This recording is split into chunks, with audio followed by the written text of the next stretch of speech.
Hey, what's going on? I'm having trouble with my economics class and I was wondering if I can seek your guidance. I'm barely hanging on to a B in the class. Well, I see that you are finding the class to be unbearable. What topic are you having trouble on? I'm finding the topic on federal spendings to have a polarizing effect on my already terrible grade. I see your problem. Luckily, I am qualified for this. Bear with me while I explain to you the amazing concept of federal spendings. Yay. Animal lesson time. Let us start with the difference between mandatory spendings and discretionary spendings that the government performs. Wow, I'm already barely hanging on to the concepts and we haven't even started yet. That is okay. This is why we start with the basics. Discretionary spending, according to your book, is spending on certain programs that is mandated or required by existing law. In other words, it is spending that is required by the government. Oh my god. I'm barreling out of control. But we just started. I cannot keep pandering you forever. Me bringing knowledge to your mind should be a Kodiak moment for you. Alright, now the definition of discretionary spending is the complete polar opposite of mandatory spending in that government can make choices in what they spend on. I see. This concept is becoming less and less impossible. So the difference between mandatory spending and discretionary spending is that the government has to spend money on certain programs in mandatory spending, and in discretionary spending, the government gets to choose whether or not to pay money for that program. See, this is becoming less and less of a pandemonium. Let's talk about entitlement programs. Okay.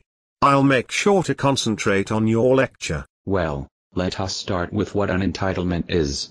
Entitlements are social welfare programs that people are entitled to if they meet certain eligibility requirements. So many people in the United States use these entitlements to their benefit. What?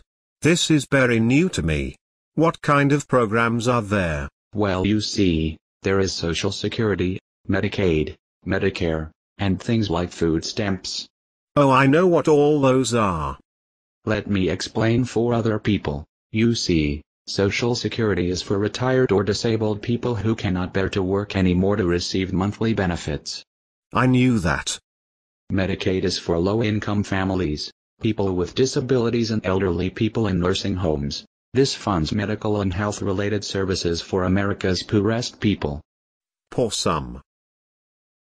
Medicare pays for medical care and healthcare bills. Most people with this are over 65. Ugh. Now this is impossible to memorize. Food stamps are another way for poor people to get food. Oh my gosh, like, for real? How am I possibly supposed to memorize all this? Alrighty then, now we are going to talk about the categories of discretionary spending. If you remember, discretionary spending is when government planners can make choices. I think I remember this. Give me a minute to pour through my memory. Well, you see, the biggest part of discretionary spending is defense spending. This is run by the Department of Defense. The spending in this category includes all funding for the Armed Forces, the Army, Navy, Marines, and Air Force. As you can imagine, this is a lot of money, about 20% of the federal budget. Yikes. That's a lot of honey. It sure is. Well, there are also many other categories for other discretionary spending. The list could go on for days. This information is very intriguing. Well, there is education, student loans, technology, law enforcement, national parks, land management, disaster aid and foreign aid. Perfect.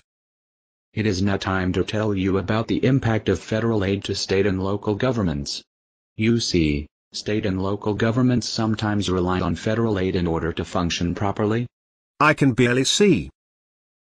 Our federal government distributes $406 billion a year to state governments. This money goes towards highway construction and grants. Oh my gosh. Thank you so much. I now need to get on my Beetle to get to school.